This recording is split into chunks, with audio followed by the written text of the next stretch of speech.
God, take our lips and speak through them. Take our ears and speak to them. Take our hearts and set them on fire with love for you. Amen.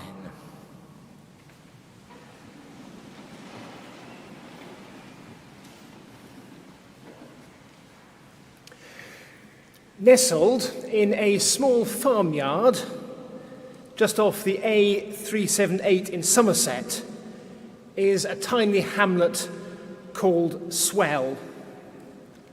Inside the simple rustic church dedicated to St. Catherine, an anonymous poem by the donations box appeals for generosity. If aught thou hast to give or lend, this ancient parish church befriend. If poor but still in spirit willing, out with thy purse and give a shilling. But if its depth should be profound, think of God and give a pound.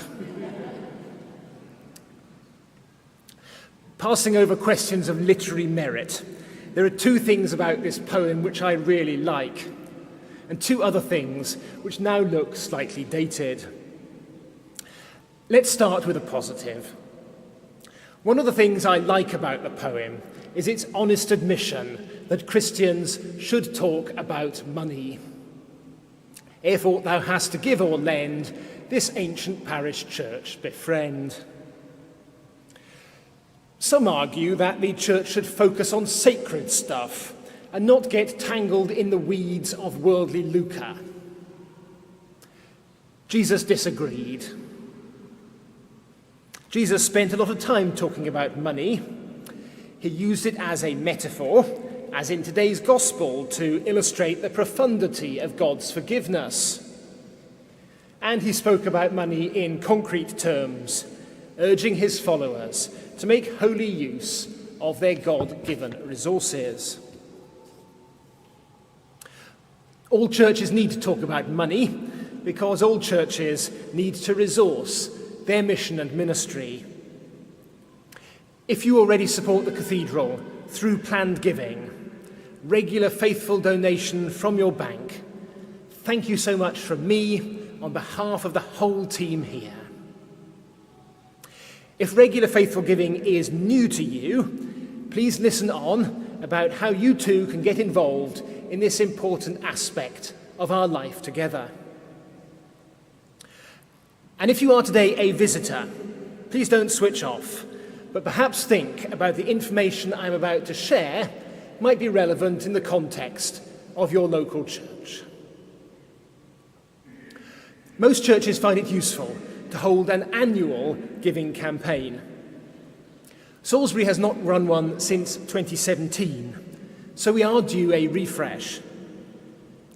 Indeed, the poem from St. Catherine's Swell inadvertently illustrates this need for regular financial updates. If poor but still in spirit willing, out of thy purse and give a shilling. Sadly, inflation has eroded the value of money, considerably in the case of this poem, which was written before decimalisation in 1971. We need regular reminders about funding the local church, otherwise changes in prices will reduce the real terms value of our giving. So, what are the costs of running Salisbury Cathedral? A comprehensive overview of past finances may be found on our website. Within the current financial year, we are budgeting for income of £4.7 million. The largest contributions to this come from visitor admissions, plus spending in the shop and refectory. Fundraising and investments are also significant slices of the income pie chart. Against this income of £4.7 million, the Cathedral has budgeted expenditure of £6.3 million. The largest slice of this pays for the salaries of our hard-working staff team.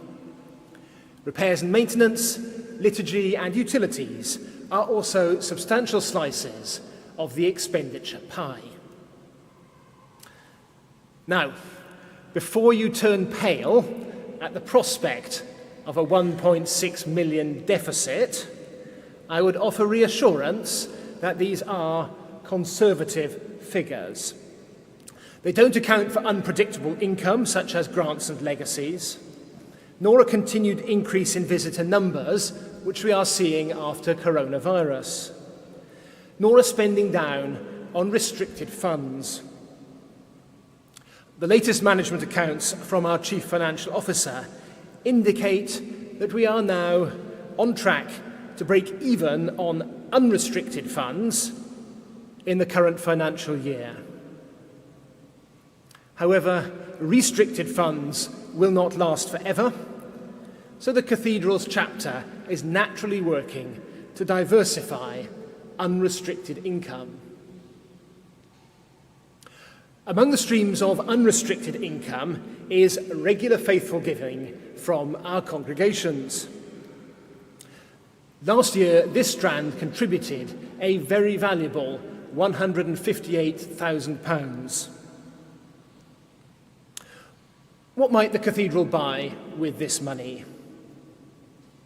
Well, to give a rough indication, £158,000 would buy either about half of our gas and electricity, or just under a quarter of our amazing choir and music team, or 2 of the 6 clergy once pensions, taxes, housing and on-costs are added to Canon stipends.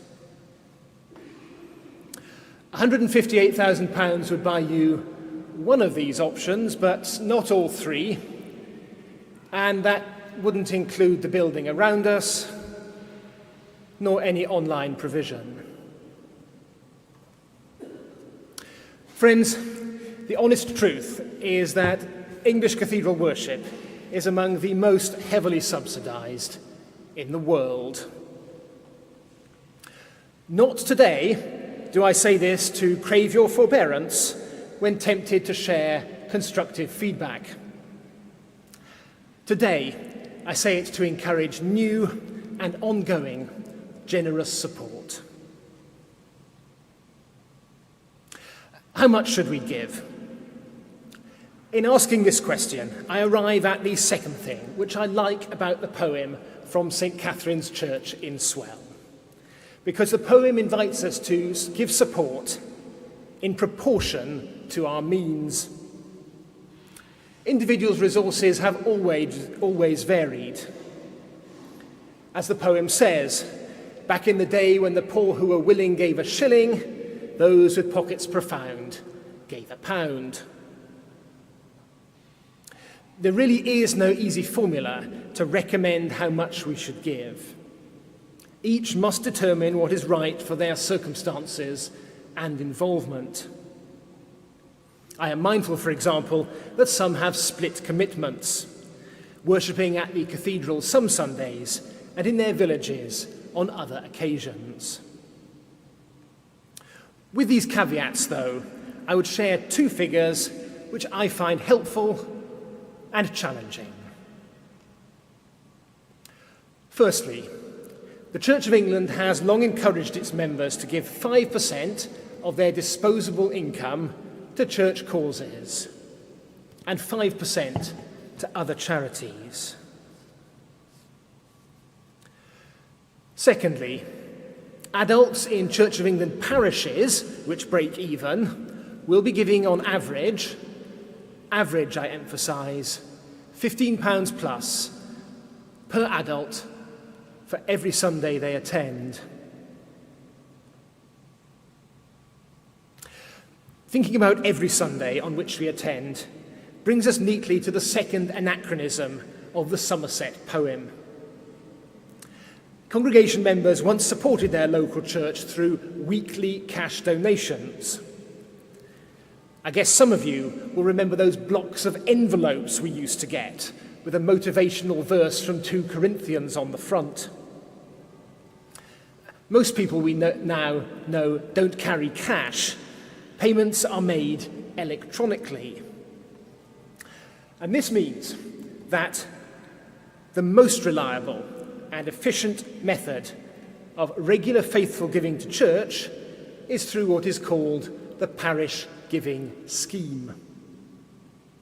The parish giving scheme, PGS, has operated across the Church of England for 15 years, although Salisbury Cathedral has only recently become a member.